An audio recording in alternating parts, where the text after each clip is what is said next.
Toutes sortes de gens disent la vérité, les sots, les enfants et les ivrognes. C'est ce que nous apprend un proverbe allemand. Alors si dire la vérité est parfois tâche ardue pour l'homme, avec les réseaux sociaux, nous sommes tentés en permanence de nous montrer, mais de nous cacher, de nous filtrer pour paraître mieux que l'original. Comment parvenir aujourd'hui à parler vrai ? Le langage de la vérité est-il si simple comme le prétendait Sénèque ? Pourquoi, au fond, avons-nous de plus en plus de mal à parler vrai ? Exploration de ce sujet pendant 52 minutes avec mes 3 invités du jour, qui sont pour commencer Enguerrand Léger. Bonjour Enguerrand. Bonjour. Ravi de vous recevoir, monsieur Jean de Confiance, comme je le disais, cofondateur que vous êtes de cette application qui a maintenant plusieurs années, mais pas seulement, puisque vous êtes là également pour parler de la toute nouvelle œuvre qui est la vôtre, cette nouvelle application, La Grande Table, en 2 mots, La Grande Table, qui sort en décembre. Oui, La Grande Table sera un réseau social pour lutter contre la solitude. Aujourd'hui, c'est quand même un quart fléau. Exactement, c'est un fléau. Un quart de la population française est touchée par ce fléau. Ouais. C'est l'objectif de La Grande Table, c'est réunir les personnes qui ont des centres d'intérêt communs et leur permettre des rencontres réelles et authentiques. Voilà, dans le cadre d'un dîner ? Dans le cadre d'un dîner, dans le cadre d'un tennis, dans le cadre d'une sortie théâtre. Magnifique. Donc ça sort en décembre. Vous êtes Exactement. le seul auteur de cette application ? Je suis le seul auteur. Wow, bravo Enguerrand. Nous sommes également en compagnie de Jacques Arnoux. Bonjour Jacques. Bonjour. Bienvenue dans cette Merci. émission Enquête de Sens. Je crois que c'est la première fois que vous venez sur ce plateau en tout cas. Pas sur cette antenne, bien sûr. Vous êtes ingénieur, vous êtes historien des sciences, vous êtes théologien, chargé des questions d'éthique au Centre national d'études spatiales, n'est-ce pas ? Que vous êtes toujours, on peut toujours le dire. Oui. Vous avez publié de très nombreux ouvrages et votre petit dernier, justement, est en lien direct avec le thème de cette émission. C'est En vérité, tout simplement. En vérité, voilà. Oui, avec quelques compléments qu'on pourra rajouter en cours d'émission. C'est-à-dire qu'en vérité, on va voir à quel point c'est complexe. Il y a plusieurs dimensions. Quand on veut s'exprimer en vérité, on peut aussi parfois à régler des comptes, à dire une vérité qu'on a tue pendant des années, des décennies. Bref, En vérité, c'est en tout cas le titre de votre livre paru aux éditions des Clés de Brouwer. Et enfin, nous sommes en ligne avec Gérald Garuti. Bonjour Gérald. Bonjour. Bienvenue. Vous êtes metteur en scène, auteur, traducteur et vous avez fondé et dirigé ce Centre des Arts de la Parole. En 2 mots, ce Centre des Arts et de la Parole, c'est apprendre à parler tout court, mais à parler vrai aussi. La mission du centre, c'est se parler plutôt que s'entretuer, se parler pour se relier. Ouais. Donc, parler vrai, oui, bien sûr, mais surtout parler juste. Alors, je vous invite à mettre un casque, messieurs, pardonnez-moi, en ce début d'émission pour être connecté avec Gérald Garuti. Pourquoi est-ce qu'on a tant de mal aujourd'hui ? C'est vrai qu'on a on en a pléthore de canaux pour se parler, pour s'exprimer, Et pourtant, Enguerrand Léger, c'est vrai qu'on a un mal fou à se parler, en fait. Déjà, à se parler tout court, hein.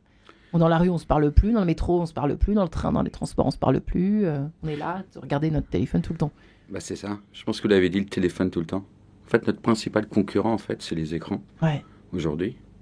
Un exemple typique, vous allez dans un arrêt de bus, tout le monde regarde son écran. Ouais. Incroyable.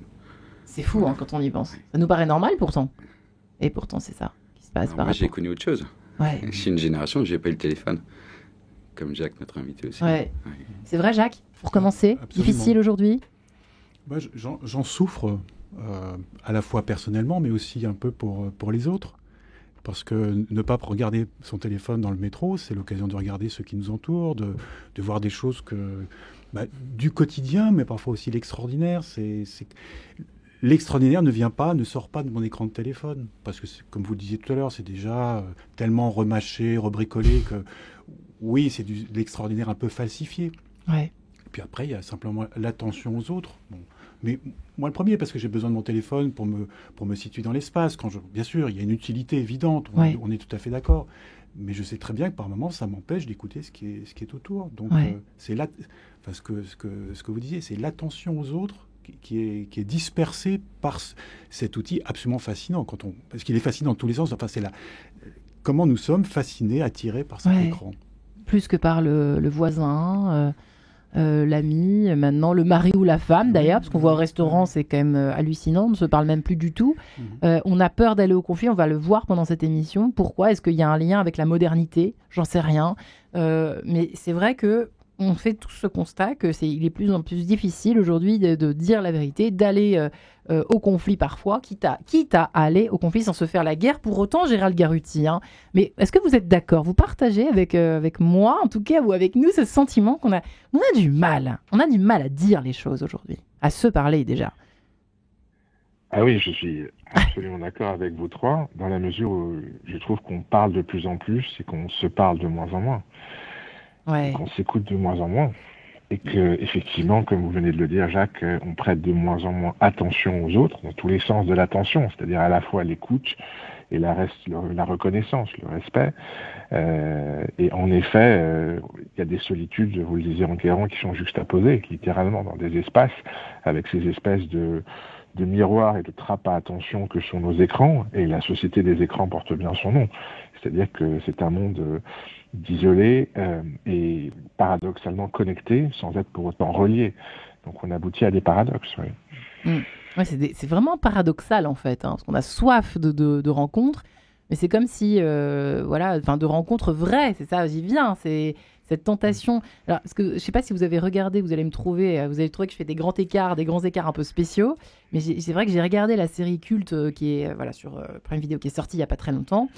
Et on voit aussi, à travers cette série, qui est intéressante à plusieurs égards, l'évolution des attentes qu'on a. Donc, par exemple, là, c'est le côté voyeuriste, au départ, nous a tous galvanisés. Mais il y avait aussi cette recherche et l'impression d'authenticité. On nous voyait comme on est chez nous. Voilà. D'ailleurs, les webcams sont arrivés à peu près à ce moment-là, si je ne me trompe pas. Les scientifiques qui étaient avec nous, mais c'est vrai c'est très paradoxal. Parce qu'à la fois, on avait l'impression qu'il y avait une quête d'authenticité. C'est-à-dire qu'on enlève la carapace, on se présente jour et nuit. Bon, ça, c'était dans le cas de la télé-réalité. Mais maintenant, c'est ça de plus en plus. Même notre métier, nous, de journaliste, on est obligé de se mettre un peu plus à nu qu'avant, etc. Et en même temps, on se cache tout autant. C'est très bizarre. Et est-ce que c'est ça, notre rapport est aussi bizarre à la vérité? Est-il aussi bizarre aujourd'hui, paradoxal? On ne parle que de recherche de vérité, la vérité, la vérité. Et en même temps, on l'a dit de moins en moins. C'est très bizarre. Oui, mais je pense que ce que vous dites, c'est que authenticité et vérité, qu'est-ce que c'est? Finalement, est-ce que c'est pas devenu quelque chose de normé et on n'ose plus faire un pas de côté et être sa propre authenticité? Et je pense qu'il est là le problème. Voilà. Ouais. Vous en pensez quoi, Jacques? En vous écoutant, je pense à une expérience déjà ancienne, pratiquement d'avant le téléphone. Ouais. Mais dans ma existence, j'ai eu la chance de faire, comme je dis souvent de manière un peu rapide et provocante, 17 ans le trottoir. Donc j'ai eu la chance d'être dans le Mouvement d'Unique, une association d'origine chrétienne, proche des personnes prostituées, ouais, de faire partie d'une équipe de bénévoles et puis même de continuer. Et justement, c'est-à-dire que ce milieu très particulier, il m'a semblé assez rapidement comme étant un effet de loupe sur nos sociétés, là, sur un type de relation entre nous. Et les personnes que je rencontrais sont des personnes qui se cachent énormément, qui se maquillent énormément, qui créent tout un spectacle. Ça fait partie de ce milieu-là. Et moi, allant en équipe ou seul à leur rencontre, il fallait donc tout un travail au contraire, enfin, pas seulement de parler, mais d'être un peu près vrai, ouais, et de ne pas me cacher. Sinon, ouais, je n'allais pas les rencontrer. Et sous forme aussi un peu de provocation, souvent ça choque les gens, mais le striptease, c'était à nous de le faire, nous qui allions à leur rencontre. C'est-à-dire que moi, voilà, je suis comme je suis, je ne vais pas cacher qui je suis, vous allez rapidement savoir quelles sont mes origines, mon discours, parce que si je peux vous offrir quelque chose, c'est un peu de ma vérité. Ouais. Ouais, au moins pendant ce temps-là, pendant quelques minutes ou un peu plus longtemps, on va être comme on est, ouais, et non pas comme on veut paraître. Ça vous a fait du bien, cette expérience, donc? Non, ça ne m'a pas fait du bien. Ça m'a profondément bousculé, enrichi, humainement, spirituellement. Enfin, si j'en parle encore aujourd'hui, alors ça fait des années que j'ai, ouais, quitté ce milieu-là, c'est parce que je sais que ça m'a énormément fait grandir, y compris dans cet exercice-là. Ouais. De dire, bon, Parce que quand vous êtes dans un milieu où au contraire, on rajoute les couches de maquillage, de camouflage, etc., bon, vous êtes une femme, mais les hommes ne se maquillent pas, ou c'est très rare. Et que la première fois où je suis passé devant une télévision, on m'a maquillé, j'ai trouvé l'expérience très intéressante, parce que ça, je ne connaissais pas. Ouais. Et je me suis rendu compte de cette espèce de couche qui est une protection, mais aussi derrière laquelle on se cache. Ouais. Et donc, il y a un travail de striptease, excusez-moi de l'expression, mais c'est ça, d'accepter, de se montrer un peu avec ses défauts. Voilà, quand vous passez la nuit et qu'à 2h du matin, vous êtes fatigué, vous vous endormez. Je m'endors. Mais qu'est-ce que vous faites là? Vous dormez? Oui, je m'endors. Et j'accepte. Ouais. J'espère que je vais pas m'endormir après la nuit que j'ai passée. Je plaisante, évidemment. Bon, bref, Enguerrand Léger et Gérald Garuti, c'est vrai que j'ai fait une espèce d'analogie étrange. Enfin, je sais pas, j'essaie d'explorer parce qu'on est dans une espèce de chantier aujourd'hui, je trouve, de compréhension du monde. Il y a plein de paradoxes dans tous les sens. Et c'est vrai que je sais pas qui vous recevez au Centre des Arts de la Parole, mais ça doit être intéressant, comme j'imagine, comme réflexion à mener, et que vous menez certainement d'ailleurs, entre l'authenticité, la vérité, aujourd'hui où il faut tout contrôler ce qu'on dit, qu'on soit homme politique, mais maintenant, même quand on est manager, il faut tout travailler, tout préparer, il faut que tout soit lisse, quoi, d'une certaine façon, Gérald. Oui, je pense que c'est vraiment un débat assez essentiel parce que on confond, par exemple, l'authenticité et la transparence. Et on est dans une exigence de transparence qui est le propre d'ailleurs des sociétés totalitaires, c'est-à-dire qu'il n'y a pas d'intimité. On sait depuis Kafka d'ailleurs que le fait de la disparition de la sphère privée, de l'intimité, le fait de devoir tout exposer, c'est ce qui caractérise les mondes totalitaires, jusqu'à Orwell, jusqu'au monde stalinien, etc. Donc tout montrer, il n'y a plus d'espace privé. Donc on confond pour moi la transparence et la vérité, et on confond l'authenticité et la spontanéité. La spontanéité, c'est je dis ce qui me passe par la tête. Donc, je parle sans filtre. Voilà, j'ai envie d'insulter, j'insulte. Voilà, oui, j'ai été spontané.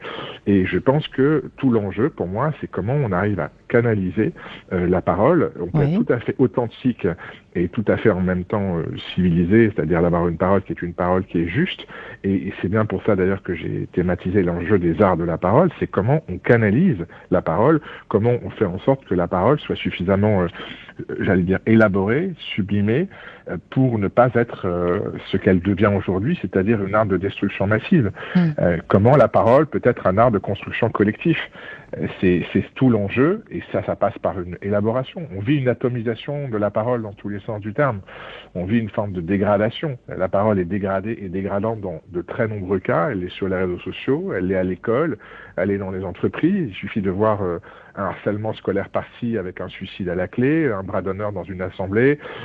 On vit quand même une époque, je trouve, où on confond la parole libre et la parole, je dirais, véritablement toxique. Donc tout l'enjeu, et je pense que c'est un enjeu vital, un enjeu à la fois humain, un enjeu citoyen, un enjeu éthique, c'est comment on revalorise la parole, comment on répare la parole. Que cette parole soit une parole de vérité, certainement. Encore faut-il que cette vérité ne soit pas une vérité qui détruit les autres, une parole qui arrive à une vérité qui peut unir et non pas diviser. Et dans un monde où, en plus, la vérité est de plus en plus, en effet, sujet à caution, puisqu'on est dans une ère du soupçon universel. On ne croit plus en rien, tout est mis en question. Donc, pour moi, en effet, vous parlez du Centre des Arts de la Parole que j'ai fondé l'an dernier, cet enjeu véritable, c'est comment, par les arts de la parole, on peut arriver à avoir une parole qui est une parole bien sûr vraie, mais surtout une parole qui soit juste, une parole de justesse. Il y a du boulot, Enguerrand Léger, à la grande table. Oui, alors moi j'ai expérimenté la parole, c'est très intéressant. Et je pense que avant la parole, chez Gens de Confiance, je me suis occupé de l'équipe Bonheur. Donc ça veut dire qu'on a, c'est l'équipe support. Donc on a aujourd'hui 2 millions de membres chez Gens de Confiance. D'accord. Donc imaginez le nombre de messages que j'ai reçus en 10 ans. Et avant la parole, c'est l'écoute. Et parce qu'il y a eu l'écoute, il y a eu la parole après. Et aujourd'hui, je le vois bien, LinkedIn, on met un post, et tout le monde s'autorise à parler. Tout le monde s'autorise à dire ce qu'il veut. Mais est-ce que quelqu'un pose vraiment la question? Qu'est-ce que vous avez voulu dire? J'ai peut-être mal compris. Voilà. Donc pour moi, en fait, passons par l'écoute, et on verra, la parole, elle va se débloquer naturellement.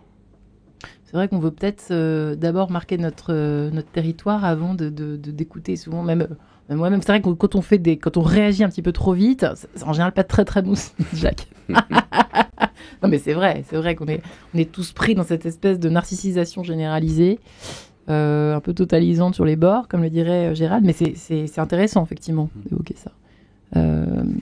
Je Sur pense à deux cette choses. question de l'écoute. Pardon, oui, allez-y, Gérald, puis après on reviendra vers Jacques. Non, mais je suis absolument d'accord sur le fait que l'écoute est première et fondatrice. Et que une des grandes illusions contemporaines, c'est qu'en effet, il faut émettre, balancer des choses, et que l'écoute est première. D'ailleurs, là, je vous parle à distance, et j'aurais bien aimé vous rencontrer. Mais oui. Étant homme de théâtre, je préfère la présence à la distance, loin de là.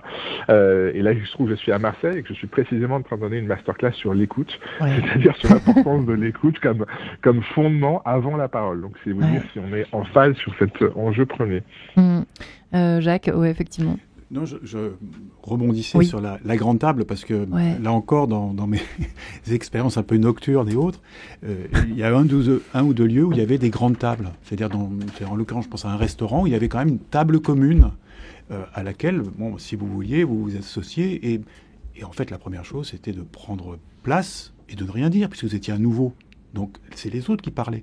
Et c'était des moments absolument extraordinaires où, petit à petit, c'était possible de rentrer dans un petit groupe qui était là pour boire un coup. Il y avait les familiers, puis au bout d'un certain temps, vous deveniez un familier. Mais comme ça, en vous écoutant, je pense à ça comme expérience qui est extraordinaire, qui est là où... oui, il y a une forme de vérité, c'est-à-dire bien sûr qu'on joue aussi un rôle, parce que quand on a des tables communes, chacun aussi, un rôle qui est aussi une responsabilité. Au bout d'un certain temps, c'est pas négatif le rôle que l'on joue, ça peut être aussi une responsabilité qu'on tient. Et ça, ce sont des expériences malheureusement assez rares, et des lieux que l'on peut. Là, c'est un restaurateur qui a accepté qu'il y ait une table commune dans son restaurant. Je trouve que cette initiative était vraiment délicieuse et bravo d'essayer de poursuivre, en tout cas de proposer ça à d'autres dans d'autres lieux. J'ai connu ça sur le chemin de Saint-Jacques-de-Compostelle. Ça, c'était au début très déconcertant dans les premiers jours. Après, on finit par comprendre que c'est complètement naturel finalement, qu'on a perdu cette habitude de la table familiale, la table commune, ça change du plateau télé dans son salon. La vérité, Guy Béard sur Radio Notre-Dame et RCF. On se retrouve juste après. À tout de suite. Le premier qui dit se trouve toujours sacrifié. D'abord on le tue, puis on s'habitue. On lui coupe la langue, on le dit fou allié. Après sans problème, parle le deuxième. Le premier qui dit la vérité, il doit être exécuté. Le premier qui dit la vérité, il doit être exécuté. J'affirme que l'on m'a proposé beaucoup d'argent pour vendre mes chances dans le Tour de France. Le Tour est un spectacle et plaît à beaucoup de gens.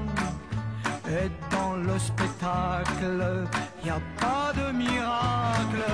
Le coureur a dit la vérité, il doit être exécuté. Le coureur a dit la vérité, il doit être exécuté. À Chicago, un journaliste est mort dans la rue. Il fera silence sur tout ce qu'il pense. Pauvre président, tous tes témoins ont disparu. En cœur ils se taisent, ils sont morts les 13. Le témoin a dit la vérité, il doit être exécuté. Le témoin a dit la vérité, il doit être exécuté.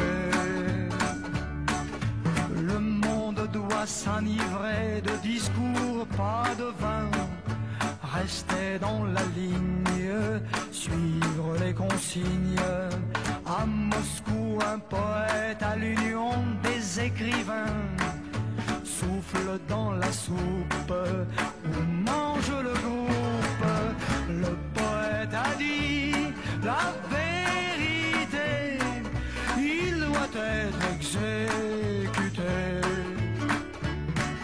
Le poète a dit la vérité, il doit être exécuté. Un jeune homme à cheveux longs grimpait le Golgotha. La foule sans tête était à la fête. Pilate a raison de ne pas tirer dans le tas. C'est plus juste en somme d'abattre un seul homme. Ce jeune homme a dit la vérité, il doit être exécuté. Ce jeune homme a dit la vérité, il doit être exécuté. Et voilà pour Guy Béard, la vérité, tellement rare et précieuse, surtout aujourd'hui. Pourquoi avons-nous de plus en plus de mal à parler vrai? On a commencé à y répondre avec Gérald Garuti, au bout du fil, qui est metteur en scène, auteur et surtout qui a fondé et dirigé sous tout nouveau centre des arts de la parole, un champ de réflexion autour de tout ce qu'il y a derrière, justement, ce qu'on dit, ce qu'on ne dit pas. Enguerrand Léger est avec nous, cofondateur qu'il est de l'application Gens de Confiance et surtout auteur de cette nouvelle appli, La Grande Table, qui nous attend à partir de décembre, avec des tas de rencontres organisées pour se voir en vrai, en vrai, autour d'une table, en bois.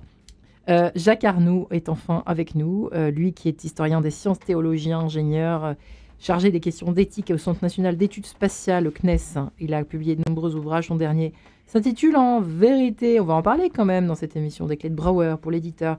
Alors, effectivement, on s'aperçoit qu'aujourd'hui, on pourrait parler des heures. Hein. On pourrait parler de la vérité pendant des heures, tellement elle est difficile à percevoir aujourd'hui. On a parlé à l'instant entre nous, en off, avec vous, Enguerrand et avec Jacques, par exemple, hein, on prend n'importe quel exemple. On va parler des professeurs après, l'autorité, mais c'est pas loin de ce sujet de l'expertise. On a vu surtout au Covid, depuis le Covid, à quel point maintenant il suffit de faire du 36 pour les filles, d'être à peu près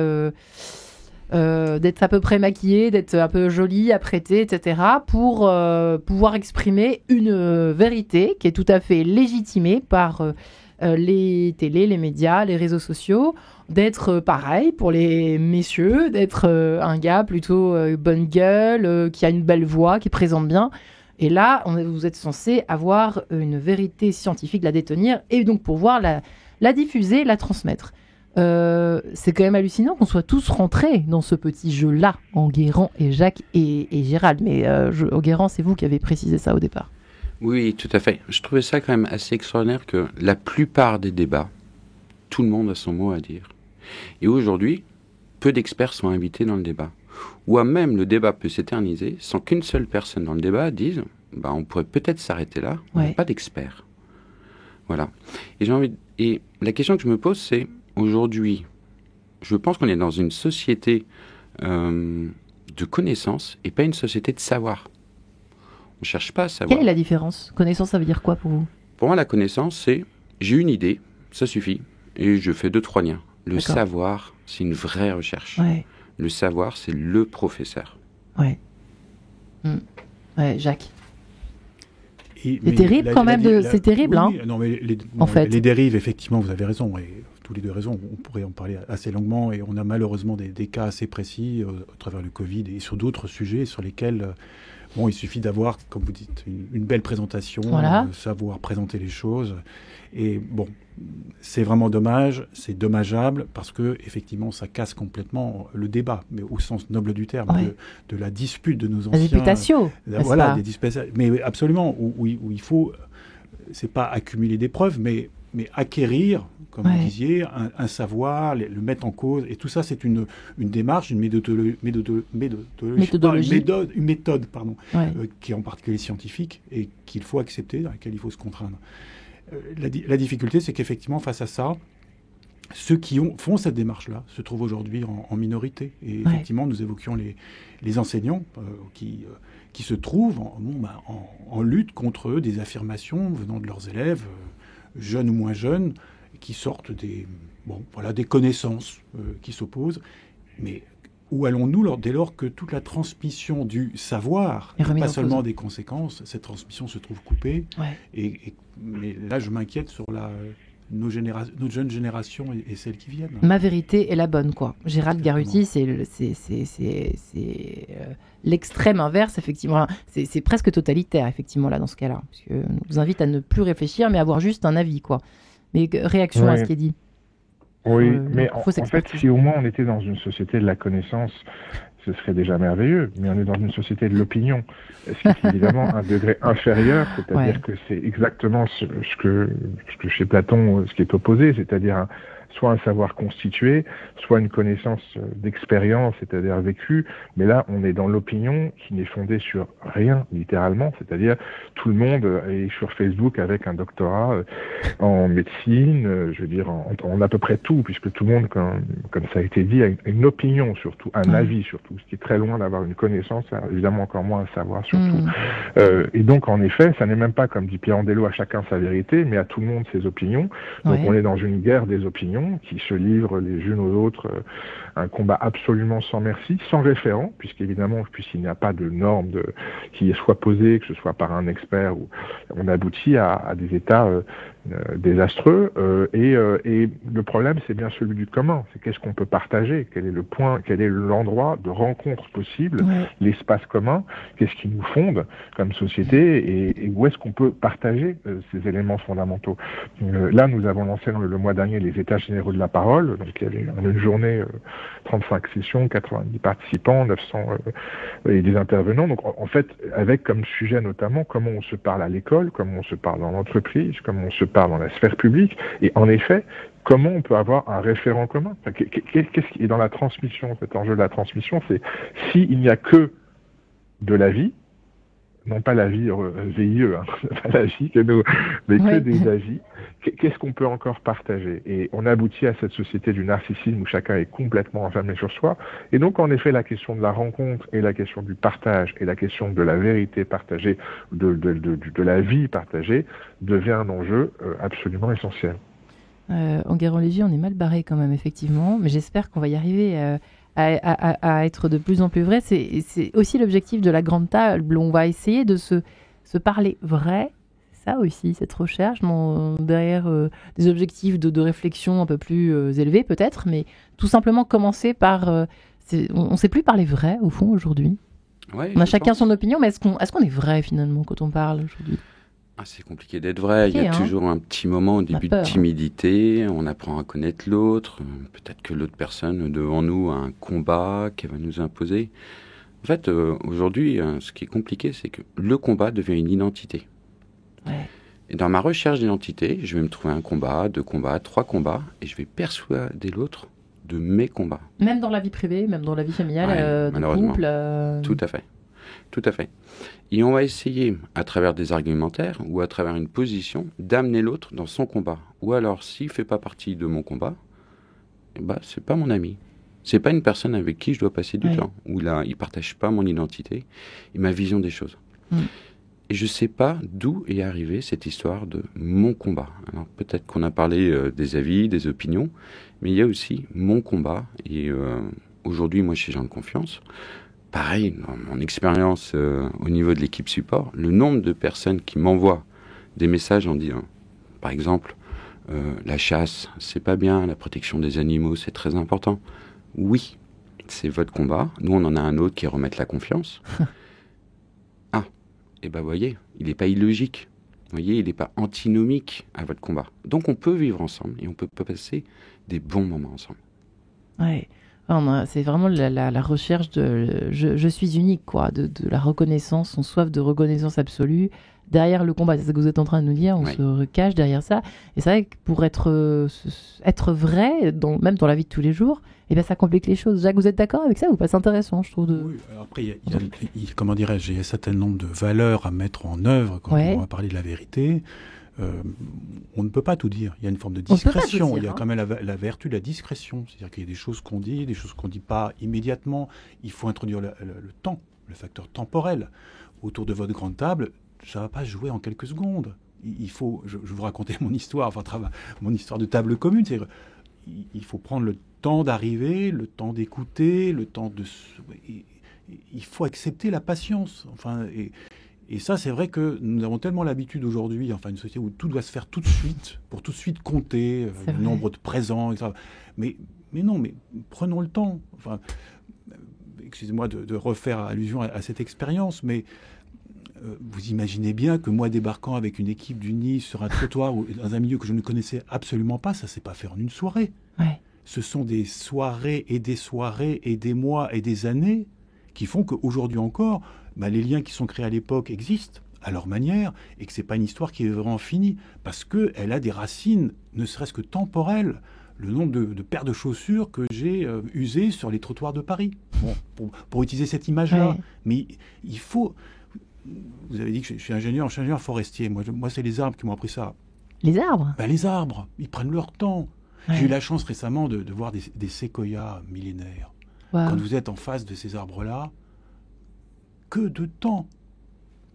Mais donnons-nous ce temps-là. Et c'est vrai que ça, c'est aussi une des contraintes actuelles, c'est que nous n'avons jamais le temps. Donc, nous n'avons pas le temps de parler, nous n'avons pas le temps d'établir, et que tout ce travail orienté vers la vérité, mais qui va demander ce que je disais de discrétion. La discrétion, ça s'inscrit dans le temps. Je ne dis pas tout de suite. Je ne veux pas tout savoir tout de suite de l'autre. Et la confiance, la notion de temporalité me semblait vraiment essentielle. Ouais. Et d'ailleurs, vous avez tout découvert. C'est la forêt à chaque fois qui est un effet, qui vous donne un effet révélateur depuis que vous êtes petit, si j'ai bien lu votre livre. Puis récemment, vous savez, j'ai trouvé ce très beau mot de Bernard de Clairvaux qui dit que pourtant c'est quelqu'un qui lisait, mais quand même auprès des arbres, il y a une forme de sagesse qu'on trouve nulle part ailleurs. Il ne faut pas non plus dire qu'il n'y a que ça. Ouais, évidemment. Mais je suis très sensible à cet aspect. Prenons le temps. Ouais. Et si nous allons trop vite, ça va nécessairement être gaspillé. Ouais, Gérald Garuti, c'est vrai, le temps, on n'en a pas encore parlé, mais il faut apprendre.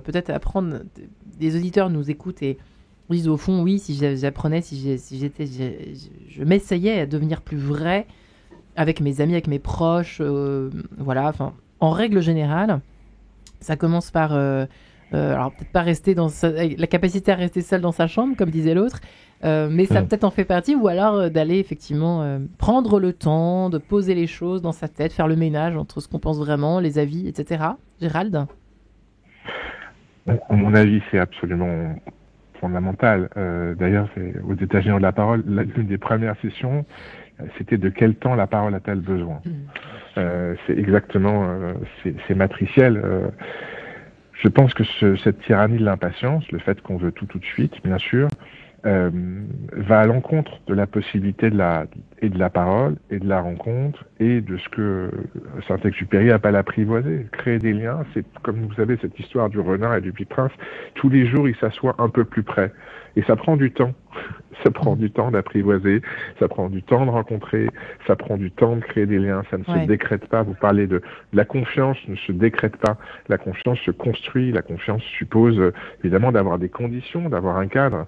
On le voit par exemple dans les arts de la parole, que ce soit le théâtre ou le débat, il faut créer des conditions d'écoute, de confiance, bien sûr. Et après, il faut tout le temps que les choses adviennent, et ce temps, oui, qui est un temps aussi naturel, qui fait qu'on va pouvoir construire et bâtir. Et ça va à l'inverse de notre espèce de frustration perpétuelle et d'impatience perpétuelle. Nous sommes devenus extrêmement impatients. Nous sommes devenus, dès qu'une page est bloquée sur Internet 23 secondes, on s'énerve, on appuie fréquemment sur les boutons. Comment le réel nous résiste. Voilà. Donc oui, alors il y a un proverbe anglais que j'aime beaucoup qui est « Time you don't have, time you make ». La question, c'est pas d'avoir le temps, mais c'est de prendre le temps. Comment on prend le temps. Et c'est peut-être un des derniers espaces de décision et de subjectivité qui nous reste, c'est le choix du temps qu'on consacre aux choses et de ne pas subir l'espèce d'injonction, des notifications, de tout ce qui nous enjoint à aller de plus en plus vite, donc à prendre de moins en moins le temps de penser, de réfléchir, de discerner en fait. de discerner. La question de cet esprit critique-là, de discernement, ça suppose ça aussi du temps. Donc je pense que je pense qu'on vit un changement anthropologique dans le rapport au temps. Parce que le fait d'être constamment médiatisé par le portable, par les machines, etc., ce qu'on n'avait pas, effectivement, dans des générations. On avait le livre, on avait la rencontre humaine. Là, on est avec un portable dans la main et sans doute qu'il sera intégré à l'être humain dans 10 ans, 20 ans, 30 ans. Qu'est-ce que ça change comme rapport au monde, comme rapport au temps, voilà, c'est quand même déterminant. Prendre le temps de déclarer sa flamme. Tout l'enjeu de cette chanson, évidemment que vous connaissez tous, F.R. David sur Radio Notre-Dame et RCF Words. À tout de suite.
Ça rend nostalgique d'entendre ces chansons, n'est-ce pas Gérald, n'est-ce pas Enguerrand, n'est-ce pas Jacques?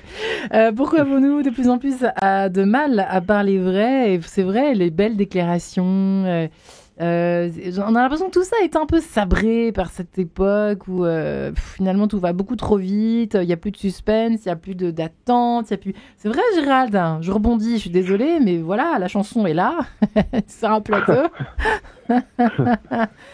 C'est beau de nous ramener dans cette ambiance en effet un peu rétro, un peu nostalgique. Vous avez raison. Et on parlait de pudeur, on parlait du temps. J'ai beaucoup aimé, Jacques, votre expérience, votre histoire de trottoir, si je puis dire, et le temps qu'il faut, le temps que les mots viennent. Les mots ne viennent pas facilement. Et j'allais dire heureusement que les mots ne viennent pas facilement, parce que quand les mots vont trop vite, l'un des problèmes qu'on a avec, par exemple, les réseaux sociaux, etc., c'est que ça a la vitesse de l'oral et la fixité de l'écrit. On est dans une parole qui est littéralement lapidaire. Ça veut dire qu'on envoie et ça va rester. Ouais. Et donc, effectivement, prendre le temps, je pense que c'est capital. Intéressant, hein. C'est vrai que je pensais pas évoquer la question du temps. C'est vous, Jacques, qui avez placé ça sur la table, mais finalement, c'est essentiel. C'est essentiel. Enguerrand, c'est vrai que c'est assez étonnant. Hein. Je confirme. Ouais. Vous confirmez, c'est tout ce que vous avez à dire. Bah écoutez, merci Jean-Pierre, à bientôt. Non, c'était vraiment limpide. Mais Ouais. moi, j'ai vécu aussi cette expérience sur Saint-Jacques-de-Compostelle. Ah tiens donc. Et, En quelle année ? je l'ai fait plusieurs fois. Alors, je faisais des petits tronçons. Et là où le temps, on se rend compte que c'est quelque chose d'extraordinaire qu'on avait oublié, Ouais. c'est que le premier jour, on parle un petit peu à nos amis pèlerins. Voilà. Le deuxième jour, on en sait un petit peu plus. Et le troisième jour, c'est Parle parti. On dit tout. Le cœur se vide. Et ça, c'est vraiment une vraie expérience que moi j'ai découvert sur Saint-Jacques-de-Compostelle. Donc le temps, oui. Et on parle pas pour ne rien dire, surtout. Moi, j'ai découvert ça aussi. Oui. Sur le chemin de Saint-Jacques-de-Compostelle. Oui, parce qu'on réfléchit avec les pieds. À part j'ai mal aux pieds, c'est tout. On le dit plus parce qu'on a tous mal.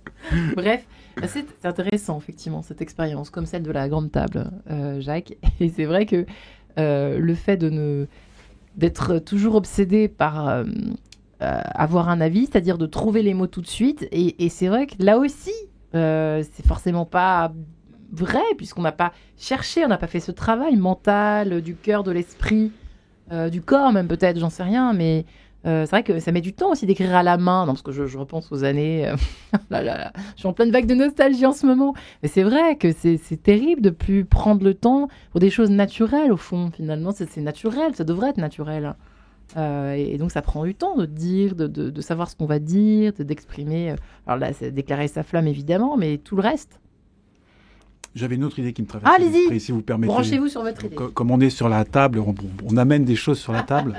Non, c'est une chose qui me tient vraiment à cœur. C'est que, je vous ai parlé de l'expérience du trottoir, mais j'ai d'autres expériences où se joue effectivement l'enjeu de la vérité. C'est un enjeu, c'est un défi, c'est aussi une nécessité, c'est une quête, c'est un objectif. Mais j'aime à dire que la vérité, on le dit d'ailleurs, la vérité peut tuer.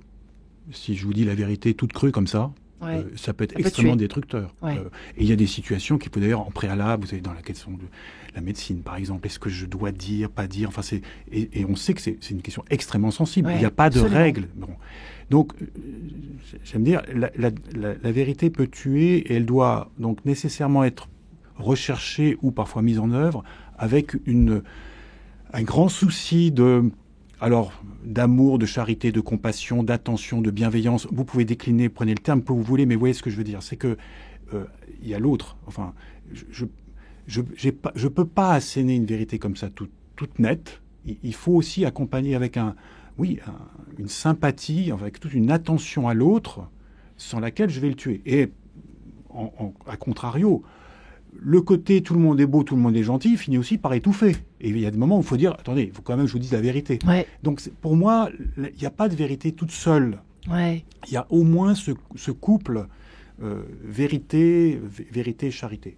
Bon, quand après, dans mon parcours, vous découvrez que j'ai appartenu pendant longtemps à un ordre qui s'appelle l'ordre des frères prêcheurs, pour lesquels vérité et amour sont les deux fanions, vous comprendrez que j'étais quand même à la fois à bonne école et que ça m'a beaucoup, mais profondément inspiré, que ça soit avec mes amis du trottoir où il y a des moments où, il faut savoir ce qui se passe. Il ne s'agit pas de dire mais non, je ne vois pas ce qui se passe. Je suis dans un milieu prostitutionnel où il y a des tas de choses qui méritent d'être dites quant au danger. Enfin, il y a une forme de jugement, de critique, et en même temps avoir une réelle amitié, affection, attention à la personne. Mais c'est vrai, on parlait dans la vie de couple, on parle de la vie avec des collègues de travail. Il y a des moments, c'est vrai, il faut dire la vérité, parce que sinon on part n'importe où, on part dans le mur, on peut courir des grands dangers, mais en même temps, attention, comment vais-je la dire ? Quelle va être mon attention à l'autre ? Les mots que je vais prendre, le moment, parce qu'il y a le temps, c'est pas seulement le temps qui s'écoule, c'est aussi le bon moment, le kairos, le moment opportun. Ouais. Donc, c'est pour ça que, oui, la vérité, c'est superbe, mais ça doit être entouré de tas de précautions, d'attention, de méthodes, dont celle que je viens d'évoquer. Ouais, et ça, mais c'est aussi une question de temporalité, d'une certaine façon, et de se remettre aussi en question, puisqu'aujourd'hui, c'est vrai que de plus en plus, on aime bien être... c'est d'abord soi, quoi. C'est moi d'abord. Moi d'abord. Et tant pis pour la réception, on s'en fiche. Tant qu'on envoie la balle, c'est bon, ça va, la vérité, dévastatrice, on n'en a rien à faire. Tant qu'elle sort, c'est l'essentiel. Mais effectivement, ça s'est peut-être perdu, ça, effectivement, dans l'histoire. Enguerrand et dans les arts de la parole de Gérald Garuti. Dans votre... c'est une réflexion intéressante, effectivement. C'est sans doute pour ça, et je suis très en phase avec ce que j'entends, c'est sans doute pour ça que la parole n'est pas seulement une technique, mais qu'elle est un art. Et c'est une grande confusion contemporaine, à mon avis, de considérer, par exemple, que la parole se réduit à l'éloquence à la performance, et la performance à l'impact. Ouais. C'est ce que j'appelle une conception balistique de la parole. Le fait que la parole, c'est simplement l'art de faire des vannes, d'envoyer, de balancer, bon. Et donc une pure technique d'efficacité. Et en effet, là, tout ce qu'on se dit sur le fait que la parole demande la prise en compte de l'autre, la parole véritable, c'est un art de l'autre. C'est un art du vivant. Et l'autre n'est pas un pur esprit, et en termes d'abstraction et en termes d'intellect, c'est un être de chair avec une histoire, avec ses blessures, ses failles, ses histoires, ses vulnérabilités, ses silences. On a, je pense, pas assez parlé de cette question du silence. On est dans un monde très saturé de bruit. C'est vrai. Donc, et tout cela, en effet, pour arriver à ce que la parole advienne, se construise, ça demande cette attention, cette délicatesse-là, ce moment-là. Donc, on a un programme, par exemple, au sein du Centre d'art de la parole, au CAP, qui s'appelle Voix au chapitre. C'est un programme qu'on a développé avec le SAMU social, Jacques, évidemment, le chapitre, Voix au chapitre. Avec la Croix-Rouge, voilà, et avec différents organes, différentes instances, et on travaille par exemple avec des sans-abri qui vont pendant un an, mettre en récit pas seulement leur vie, mais une part d'eux-mêmes, et comment ils reprennent la parole, comment ils retrouvent une forme de dignité, comment leur identité, qui n'est pour le coup là pas un combat stérile et pas une forme de détruire l'autre, mais comment c'est se retrouver soi-même par la parole, par l'élaboration de la parole, par l'art de la parole qui est le récit. Et ensuite, comment eux-mêmes vont dire ce récit, on en fait des podcasts, comment ils ont voix au chapitre, littéralement, et je peux vous assurer que cette expérience transforme, parce qu'on arrive à faire advenir une parole vraie, une parole authentique, par cette élaboration. Donc ça demande une infinie délicatesse, ça demande une vraie attention, c'est l'inverse de la parole clash, voilà. L'art de l'autre, hein. Magnifique. Hein. On a envie de vous piquer votre phrase, cher ami. Je vous l'offre. Ah, vous êtes sympa. Un joli cadeau pour vous faire pardonner de ne pas être là en chair et en os. Oui, je le regrette vraiment, mais on se verra. C'est déjà pas mal, mais oui, certainement, Enguerrand. C'est vrai que c'est beau, là. Vous avez peut-être lui piquer, vous aussi, dans vos grandes tables. Et moi, je rajouterais, la vérité, c'est aussi une posture.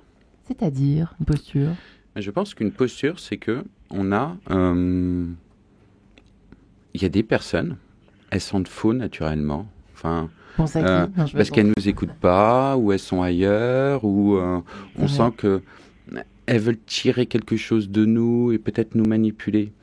Et comme on a parlé du temps, on a parlé de mettre la personne en confiance, donc l'art de la parole, et donc c'est une posture.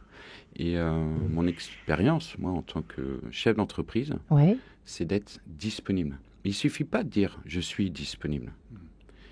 Il faut avoir cette posture pour que les gens aient envie de venir me voir, aient envie de m'arrêter dans mon travail, aient envie de me dire des choses parfois dures. Voilà. Et je pense que la posture, c'est quelque chose qui se travaille et on s'en rend compte qu'on n'a pas la posture. Les gens ne viennent pas nous parler. Parce ça se travaille, c'est-à-dire que... Parce que si vous dites que c'est quelque chose de très naturel, ça se travaille quand même d'avoir une posture vraie, c'est ça? J'ai pas compris exactement. Oui, il y a déjà des premières choses. Enfin, il ne faut pas s'enfermer dans son bureau, par exemple en tant que chef d'entreprise, avoir la porte bien ouverte. Le message est passé. Ouais, intéressant, Jacques. Hein. C'est vrai qu'on n'aime pas... aujourd'hui, où tout est très cloisonné, on s'enferme. J'ai un visage qui m'apparaît pour deux raisons. qui est celui d'un frère dominicain que j'ai beaucoup aimé, qui s'appelait le frère Pedro Meca, qui est venu sans doute à Radio Notre-Dame des dizaines de fois la nuit, surtout, c'est un homme de la nuit. Ouais. Et ce que disait Gérald à propos de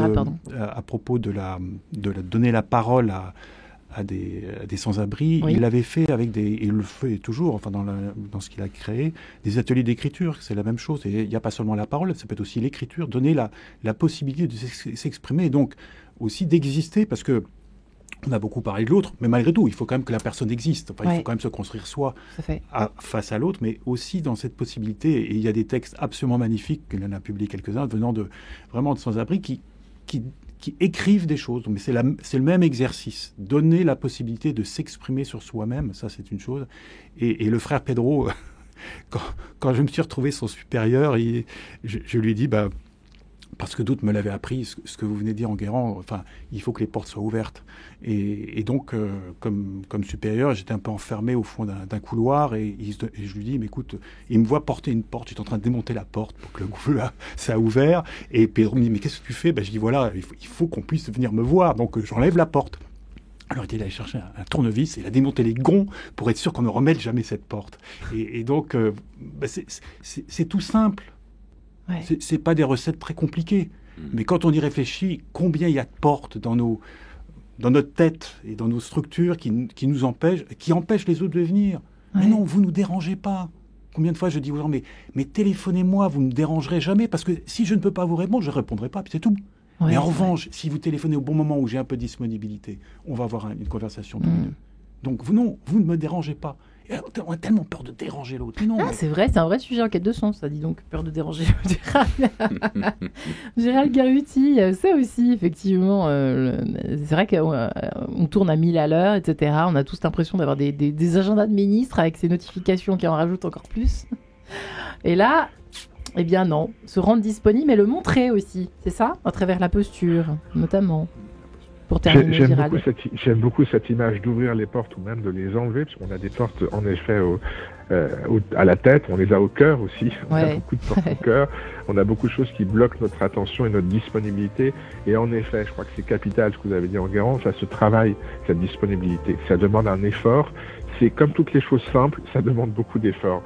Ça veut dire que c'est comme la quintessence, il faut arriver à cette disponibilité, et c'est un vrai travail nécessaire. Eh bien, je vous remercie infiniment, messieurs. Gérald Garuti, je rappelle votre Centre des Arts de la Parole, Enguerrand Léger. Merci également, cofondateur de l'appli Gens de Confiance et cette nouvelle application qui sort bientôt, dans quelques semaines. La Grande Table, merci infiniment d'avoir été là, présent. Jacques Arnoux, enfin, merci également. Et vous et votre ouvrage, En vérité, chez Desclés de Brouwer, vous qui êtes, je le rappelle, ingénieur, historien des sciences et théologien, et qui est chargé des questions d'éthique au Centre national d'études spatiales, le CNES, que nous connaissons évidemment. Eh bien, merci messieurs, et puis merci monsieur là-bas derrière la vitre, qui est Cédric Coba, pour la réalisation de l'émission, et merci à Jessica Vianini pour avoir aussi bien préparé cette émission. Bonne soirée à tous.